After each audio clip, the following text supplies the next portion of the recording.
د کابل نیوز درنو لیدونکو السلام علیکم. د نن خبرونې ته زه اسماعیل شاکر هرکلی کوم. په نن کې د بارونکو موټرو د اعتراض په دوام غږیږو. د ولسي جرګې یو شمېر غړي وایي حکومت د لویو لارو د موټر چلوونکو ستونزې حل کړي. د ولسي جرګې ګڼو غړو د نننۍ غونډې په امتیازي ساعت کې د خبرو پر مهال ویلي چې پر لویو لارو جوړې شوې پوستې او امنیتي کسان له موټر چلوونکو په زور پیسې اخلي، دوی بې عزته کوي، وهي بندي کوي او ظلم ورسره کوي. په همدې حال کې د کندهار ولایت د بارونکو موټرو خاوندانو هم اعتصاب کړی. دوی وایي د هیواد په نورو ولایتونو کې د غیر قانوني اخاذو په اړه د لویو لارو موټر چلوونکو تر اعتراضونو وروسته کندهار ولایت کې هم د لویو بارونکو موټرو سلګونه موټر چلوونکو کاري اعتصاب کړی دی.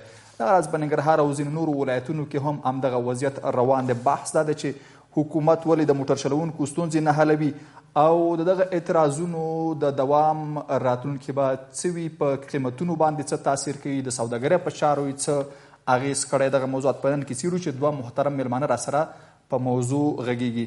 په سټوډیو کې راسره د ځمکني ترانسپورټ د انسجام شورا مشر طلا محمد عثمان زی دی او د سکایپ له لارې راسره له ننګرهار د سوداګرۍ خوني مرستیال زلمې اعظمي هم میلمه دی. باز ته ښه راغلی ستړي مه شئ عثمان زی صاحب او اعظمي صاحب، تاسو ته هم ښه راغلاست وایم. او د باز ته موږ د ترانسپورټ وزارت یو استازی هم رابللی و، خو هغوی زموږ سره په دې بحث کې شریک نه شول او حتی زموږ مقررې اړیکې هم ځواب نه کړې. باز ته راګرځو. عثمان زی صاحب، ستاسو ستونزې نه دي حل شوي او ستاسو د اعتراض څو ورځې کېږي؟ بسم الله الرحمن الرحیم. زه خپل سلامونه او احترامات ستاسو تلویزیون کارکوونکو مشرتابه ته او همدارنګه اعظمي صاحب ته د زموږ د تجارانو ورونو په نمایندګۍ خپل احترامات وړاندې کوم. موږ 4-5 عمده دلایل لرو.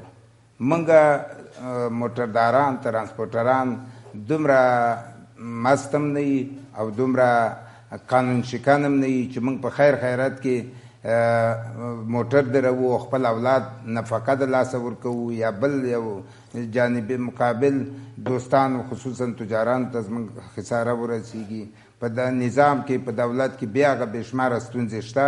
موږ په دې پوهېږو چې یو بل مشکل باید جوړ نه شي، مګر تاسې پوهېږئ چې هر مشکل یو حد او اندازه لري. زمونږ د فارسي زبان ورونو په اصطلاح کارت به گوشت به استخوان رسیده. نور منګه سره د مقررو غوښتنو او مقررو مراجعو او عرایضو مجبور شو. منګ دغه یو زور لرو چې هغه مدني حرکت دی د قانوني اساسي په اساس. مونږ د 5 عمده دلایلو په خاطر ولاړ. نور خو مشکلات ډیر دي، جزئیات. اول د وزارت ترانسپورټ هغه نوې لایحه چې رئیس جمهور د افغانستان موږ ته معافیت راکړی و، په څه معنا چې د یو په ځای 3 چنده تقریبا پیسې موږ ورکوو بانک ته په ګمرکاتو کې. اعظمي صاحب د دې مسلې عیني شاهد دی. او موږ یو موټر چې 1800 افغانۍ به پخوا کمیشنکار مامور ته ورکولي، مفسد مامور ته، متاسفانه هغه خو ته زموږ احترام د ترانسپورټ هغه پیسې 80% حیف میل کېدي او دوی په شخصي بلډینګونه او کاروبار جوړاو.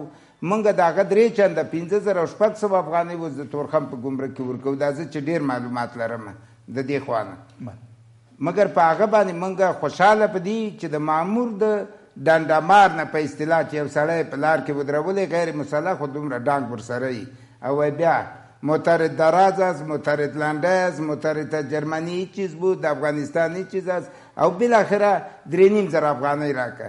بیا چې ډریور جنجال وکړي، سوال وکړي، وزر وکړي، 2 ساعته ودرهی، ما ته زنګ ووایي، ټلیفون نه اخلي، بالاخره وایي چې برو 500,000 بیتی برو این دفعه. د هغه بندر نه چې تیر شو په بل بندر کې هم دا حال دی. په یو ګریشکو لشکرګاه کې 3 بندره د ترانسپورټ دي.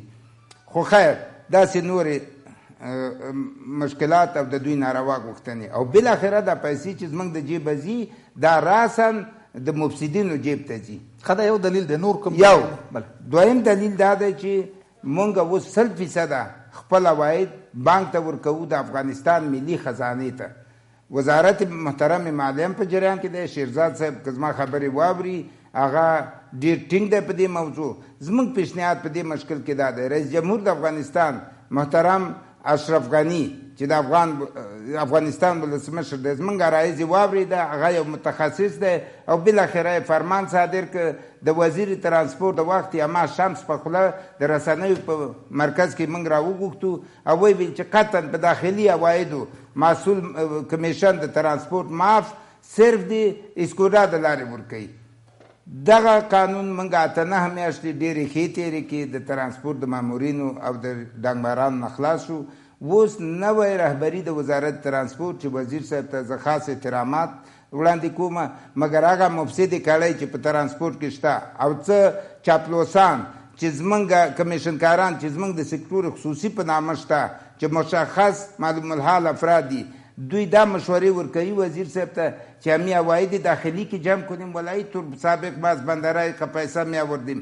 نو په دې خاطر باندې وزیر صاحب ترانسپورت د کم مشاور د کم چانه د ریاست جمهوریت او توافق اخیسته ده، خو موږ ته رئیس جمهور د افغانستان اعلان نه دی کړی، دا امر د رئیس جمهور دی او دوی بیا هغه مامورین را ژوندي که په لارو کې او کتابچه او خط سیر کمیشن رئیس جمهور د افغانستان ختم کړی دی، مګر دوی بیا را ژوندی کړی دی. دا یو علت. تر هغې پورې چې دا مشکل حل نشي موږ به دغه اسکوډا مسله هم که لږ واضحه شي. د اسکوډا دا مسله ده چې 3 مادې دي. تعدیل د مادې په وزارت عدلیه کې وشو او فرمان د رئیس جمهور شو چې هغه لارې چې مواد انتقالي، صادرات، واردات او ترانزیت دا کلنۍ محاسبه دولت کړې ده. په دې باندې په 3 کټګوریو کې تر 0 نه تر 200 کیلومتر پورې 15 افغانۍ فی ټن، تر 200 نه تر 600 کیلومتر پورې 145 افغانۍ فی ټن، او همداسې د 600 نه تر 1200 کیلومتر پورې 120 افغانۍ فی ټن. دغه په بعضې مواردو کې ظالمانه هم دی، ځکه زموږ په 1 کیلومتر کې په تورخم کې په بندروالۍ کې لارې خالي کېږي، خو بیا په ډېر افتخار او په پټه خوله دا پیسې ورکوو. اوس له دغه ټاکلي میعاد نه یا د دې ټاکلي واټن نه زیاتې پیسې اخلي و چې دویم وار اخلي په لارو کې دا پیسې چې موږ ورکوو وای داخلي عواید راټولوو. دا چې څوک بوس راوړي پرول ورته وای د کندهار خلک، دا چې څوک د دهقان مثلا دا پولیس اخلي، ګمرکي اخلي، دا مامور د ترانسپورت اخلي چې د وزارت پر راهنمایي پخوای غرفې موجوده کې رئیس جمهور هغه ختم کې او دوی اوس بیا را ژوندي شو د وزیر صاحب ترانسپورت په مشوره او هدایت. نور مسلې هم ورزو، خو که یو موضوع بله واضحه شي، تقریبا 2 اونۍ مخکې موږ په دې باندې یو بحث درلوده، تاسو کنفرانس هم درلوده. څو ورځې کېږي چې دا موټر ولاړ دي او په دې موټرو کې څه بار دي او په کومو ولایتونو کې دي؟ ډېر ښه. هغه به عظیمي صاحب هم تشریح کړي چې تجار دی. زه بل مورد وایم چې د پولیسو، د غیر مسؤل پولیسو، د محلي پولیسو او د رسمي پولیس ملي خصوصا چې د کندهار د غرب په لار دي، توده چینه، نوراک، جلداک او داسې نورې منطقې دي چې ما ته نومونه ډېر په یاد نه دي فعلا. دغه ډریوران، دغه پولیس د غونډۍ په سر پوستي دي، ډریور باندې فایرونه کوي، وایي راجک شه زما حق راکړه، د برج نه ورته بوشکه راکوزه کړي، ډریور ورته پیسې واچوي او ځینې خبرې بې ادبه راځي، بعضې وخت پیسې هم نه غواړي، وایي کلنډر د پوستې ته ما سر جګه. زه باید دا خبره وکم په ډیر معذرت سره چې د افغانستان خلک او چارواکي زموږ په مشکل پوه شي. په بل ځای کې چې ورته سوال وزر وکړي چې 15,000 مه غواړه، 2,000 واخله یا 1000 واخله، په دا ساري ولي چې څو کسه شهیدان هم که. بل ځای ورته وایي وای صاحب گزاره وکړه خو پولیسي د طالب ګیله ته نه کوم، د غیر مسؤل کمانډان ته نه کوم، د علیپور ته نه کوم، د بل نه کوم، چې د دولت په لباس کې چې ستا کاروانه خوري ته معاش ورکوي او هغه د ملت څه دا وضعیت کوي، څنګه به موږ نوره وزغمو؟ ډېره مننه. بېرته تاسو ته راګرځم. اعظمي صاحب په تجارت باندې، په سوداګرۍ باندې دغه اعتراض چې د بارونکو موټرو لخوا ادامه لري، څه تاثیرات یې کړي دي؟ بسم الله الرحمن الرحیم. شاکر صاحب تاسو سلام، د تاسو تلویزیون د لیدونکو اوریدونکو ته خصوصا ډګروال صاحب طلا محمد ته. زه بالکل د ډګروال صاحب کومې خبرې چې دای صاحب طلا محمد خبرې وکړو، وضاحت یې ورکړو، بالکل درست دی، د قانون مطابق دی، د قانون په رڼا کې دی.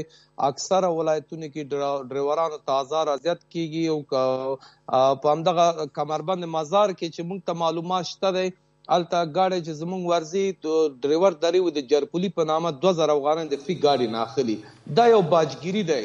متاسفانه چې دولت په دې نه دی توانېدلی. موږ بارها دغه مقاماتو ته دغه ستونزې او مشکلات د ترانسپورټ او د تجارانو رسولي، خو متاسفانه دولت په دې نه دی توانېدلی چې زموږ دا ستونزې مشکلات حل کړي. شاکر صاحب تاسو د خبرې په جواب زه ویلی شم چې پایجام هړتال د ټول د افغانستان د ترانسپورټ دا د افغانستان شریفو مظلومو بیچارو خلکو ته ډېر زیات خساره او تاوان واردوي. تاسو ته بهتره معلوم دی چې زموږ په تورخم مرز کې دغه اوس زموږ په حدود د 3000 ګاډي خالي ګاډي ترانزیټي ګاډي چې البته ترانزیټ کانټینرونه پکې سوار دي چې دا پاکستان خاورې ته ورسېږي، دغه تجاران په کرایه رانیولل. متاسفانه د ورځې 10 لکه ډالر سکتور خصوصي ته تاوان واردېږي. همدغسې چې کوم ترازو وزارت مالیه په تورخم په صفري نقطه کې دی وصل کو د سکوډا سیستم سره.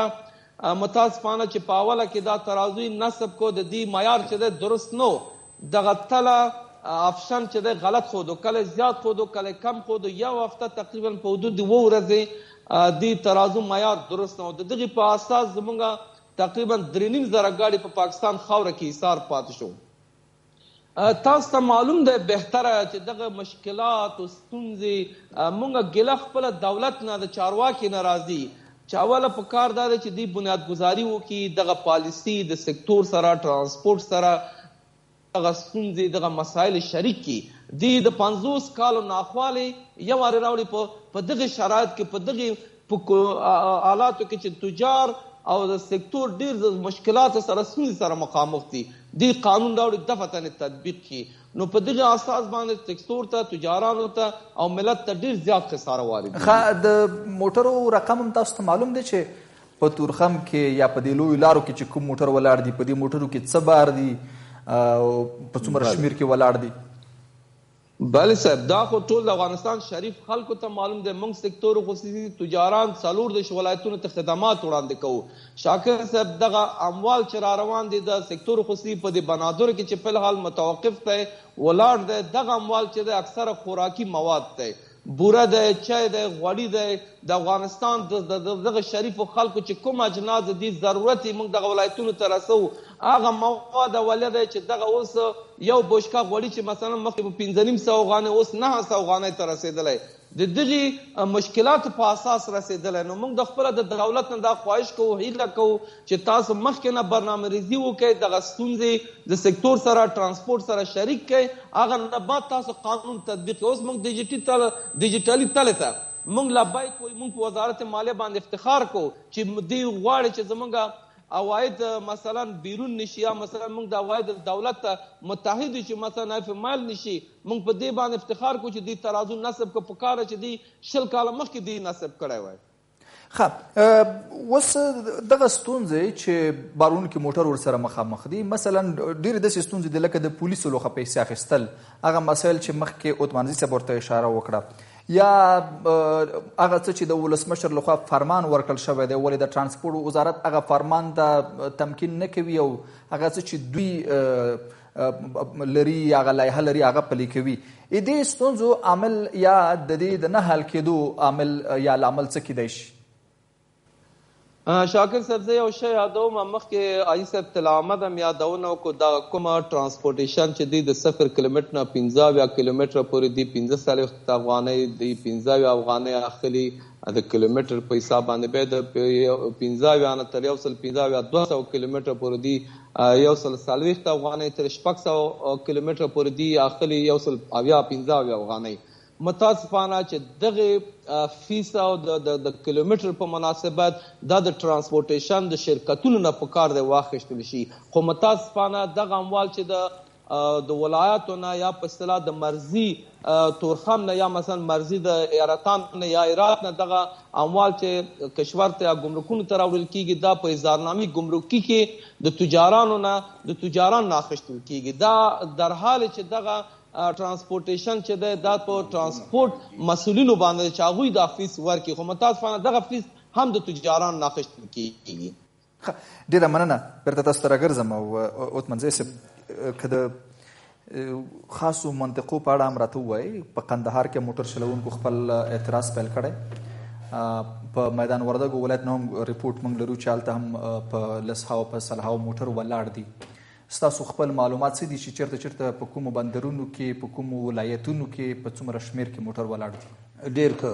زه دوه ستونزې مې د ترازو او د ترانسپورټ یادې کې مختصرا مونږ د ټرافیکو نه په 40 ولایته کې په 4 دروازو د هر ښار کې ټرافیک مونږ ته په یو مافیا او اجارهدارانو بدل شوي دي. د دې نه هم مشکل لرو. او بل د کمربندونو او یوه ډېره مهمه موضوع مې د فکر نه ووته، خو خیر تاسو چې دا پوښتنه وکړه، زمونږ دا تقریبا 10 ورځې کېږي چې مونږ اعلان کړی دی. نیمروز نن مطلق بند شو. میر داود د هرات د یوې هفتې نه زیات کېږي چې بند دی. کمربند د مزار د 12-14 ورځې کېږي چې بند دی. ډنډې پټان د پرون راهیسې جدا د پکتیا خلکو توجه وکړه، بند یې که. او نن په ګردیز کې هم د خوست او د ځاځیو د منګلو د زادرانو قومونو غونډه درلوده او د خپلو ورونو وریرونو زامنو په حمایت کې اقدام وکړه، بند یې که. بعضې لارۍ بعضې ډریوران او بعضې قاچاقبران به په غلا په ورزو تاسنګ او دې منطقو ته تاوېده، د هغوی مخه یې ونیوه. همدارنګه په ننګرهار کې په لغمان کې پرون ودرېدلي و موټر، هغه دولت ورته د طالبانو د حملې اخطار ورکړی و. غونډه یې زموږ خرابه کړه، غیر منظمه شوه. مګر نن غونډې روانې دي او اقدامات شروع دي چې باید په نغلو یا سروبي یا د ننګرهار د جلال آباد په کومه حصه کې موږ دغه مدني حرکت ته دوام ورکو. کمربند د مزار بند دی، بندر د حیرتانو بند دی، د شیرخان بندر او حیرتان نه بارګیري بنده ده. او همدارنګه د قندار د دامان ولسوالي بنده ده، ګرشک بند دی، لشکرګاه بنده ده، فراه بنده ده د شهیدانو کاریز په حصه کې. مګر بعضې مافیا همدارنګه میدان وردګ غزني نن پاټک واچوو، هغه د قانون او د مدني حرکت پاټک. اوس ما ته اطمینان راکړه چې غزنی هم بند شو، ششګاو هم بند دی. نو یو څو په زرونو لارۍ تاسې په سوونو په راپورټ کې لیکلي، په زرونو لارۍ او په زرونو کسان د دې ژمي په یخنۍ کې پراته دي خو خپل حق غواړي. دا ټولې خبرې چې موږ تاسو ورباندې بحث کوو دا وړې خبرې نه دي. لکه ستاسو دې خبرو نه مثلا ټرافیک تاسو نه پیسې اخلي، ترانسپورټ وزارت مامورین تاسو نه پیسې اخلي غیر قانوني، فایدې عامې اخلي، پولیس تاسو نه پیسې اخلي، فواید عامې تاسو نه پیسې اخلي، په ګمرکونو کې به هم په همدې ډول غیر قانوني پیسو اخیستل موجود دي. یا هغه مسله چې تاسو ورته اشاره کوئ، پولیس له پوستې غږ کوي چې موټروان ته وایي راشه پیسې راکړه، خیر کوي. او یا د ځینو غیر اخلاقي مسایلو ته هم تاسو اشاره وکړه، د نویمو کلونو یاد خلکو ته تازه کوي. هغه وخت کې چې پاټک سلري وه، دلته پاټکونه وو. دا ټولې وړې خبرې نه دي. تاسو ترانسپورټ وزارت سره خبرې کړي دي، ارګ سره مو خبرې کړي، ولسمشر سره مو خبرې کړي دي، توجه نه کېږي چې بالاخره تاسو دغه اعتراض ته مجبوره شول؟ ډېر ښه. زه دا سوالونه ته جواب کوم، مګر په آخر کې دومره وخت د فکر چې د رای حل او زمونږ تصمیم تاسو نه پوښتنه کوم، خو دغه زما پوښتنې ته جواب. مونږ وزارت محترم ترانسپورټ، وزارت عدلیه، وزارت ترانسپورټ چې مستقیما زمونږ په راس کې دی، په دې جریان ډېر ښه خبر دی. نور وزارتونه، وزارت مالیه مسؤلین، معین صاحب د ګمرکاتو، دا ټول خبر دي. مګر وزارت ترانسپورټ چې 2 ورځې مخکې ما شخصا د وزیر صاحب سره لیدنه ملاقات لرو، هغه په ډېر خندا په ډېر ښه طبیعت وی چې بیا یک جرامت کنیم او پیش بیا از رای زور پیش نه بیا. لکه د جرامت نه هدف څه و؟ هدف دا و چې 50-50 به کو، که زر کېږي 500 راکوه، که 2000 کېږي زر راکوه. فکر کوئ چې په قانون کې جرامت شته ده؟ نه، لایحو کې جرامت شته ده؟ دا به زه د شخصي سړي په حیث نه وایم، دا باید د هغوی نه پوښتنه وشي. خوشبختانه یا متاسفانه خو د انډیوالۍ په لارې پیشنهاد وکړه. زه ډېر دغه 50 قرضداره کومه، دغه جرامت دغه 50 د وطاق تجارت مشران هم ناستو. خو زمونږ دا اعلان و، وزیر صاحب محترم ته هم په ډېر احترام ووی، مشاورین دي مفسد چې دا وزیر صاحب په دې شخصیت او حیثیت سره مفکوره د تغییر کړې ده. موږ ورته وایو چې د معموري ترانسپورټ په لاس 10 افغانۍ نه ورکوي زما ډریور، ته خو لا نیمې ښیي یا څنګه؟ نو اوس معاون صاحب اول مکمل په جریان کې دی، ریاست جمهوري ادارې خبرې دي، اتاقای تجارت دا دریم مجلس دی چې موږ سره نیسي مګر متاسفانه بې نتیجې. نو حل کېده خو دا دی ولې نه حلیږي؟ داسې نه حلیږي چې هغه خصوصي سکتور کې مافیا او د دولت مفسدین نظام او قانون ته زموږ احترام هغوی لاس یو کړی د خپلې چوکۍ نه نه راکوزېږي. ډېرې غټې خلطې ګنډلي چې داسې پیسې به لکه د پخوا ټولوو، 4 برخې به کور ته وړو، د ټیلر ته به د مازدا پارچه لیکو، نو څنګه به راکوز شي؟ دوی د رئیس جمهور د افغانستان حکم ته اعتنا نه ده کړې. هغه قانون چې کابینې پاس کړی د ترانسپورټ هغه یې څنګ ته غورځولی، د خپل زړه قانون یې اوس وړاندې کړی. بېرته تاسو ته راګرځم.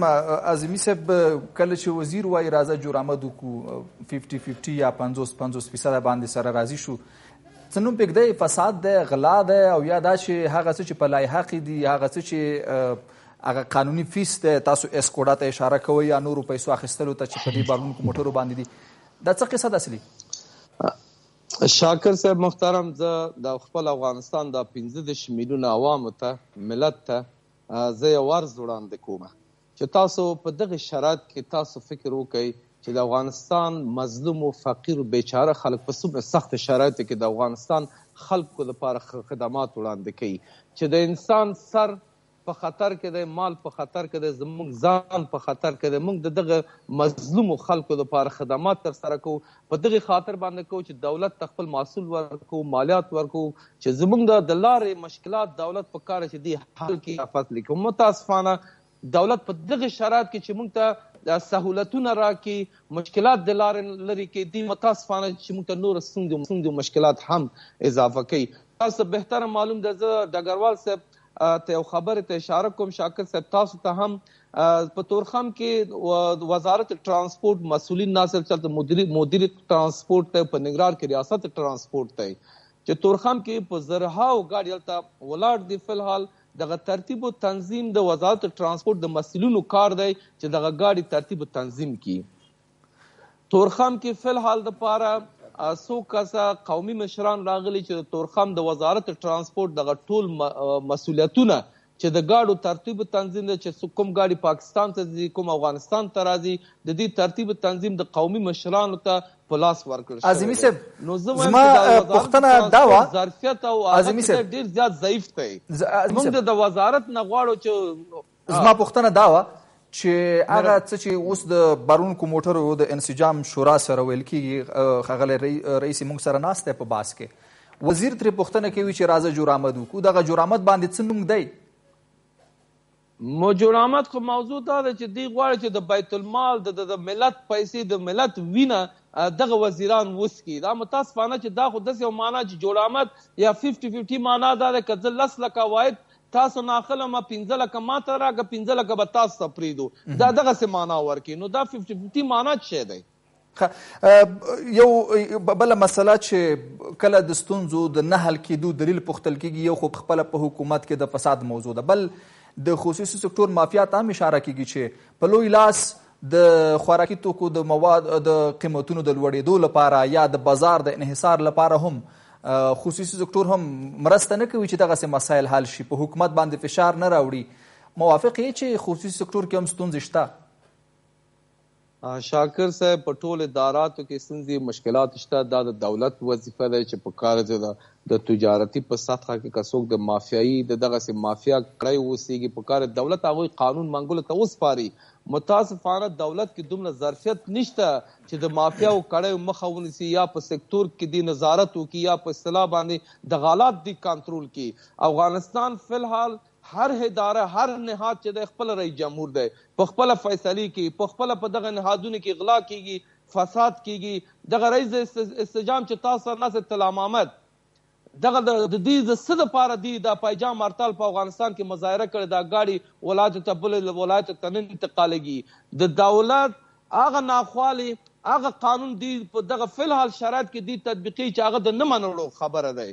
تاسو پوهیږئ شاکر صاحب محترم چې دغه پایجام هړتال چې ترانسپورټونه په ولایتو نه مال نه انتقالي، مرزي نقاطو نه انتقالي، دا سکتور ته د افغانستان ملت ته په افغانستان کې قاطي راځي، قیمتي راځي، قلت راځي. دا خو د افغانستان د یو لوی بحران سره مخامخ. بیرته راګرځم په حل لاره باندې، بالاخره د بحث هم راټولوو. عثمان زی صاحب فقط یو څو ثانیو کې راته ووایئ چې اعتراض به مو څومره دوام وکړي او که چیرې موضوعات نه حلیږي ستونزې مو نه حلیږي څه کوئ؟ ښه ډېر ښه. موږ د افغانستان رئیس جمهور لرو او معاون صاحب اول امرالله صالح او دانش صاحب هم رئیس د کمیټې قوانین دی.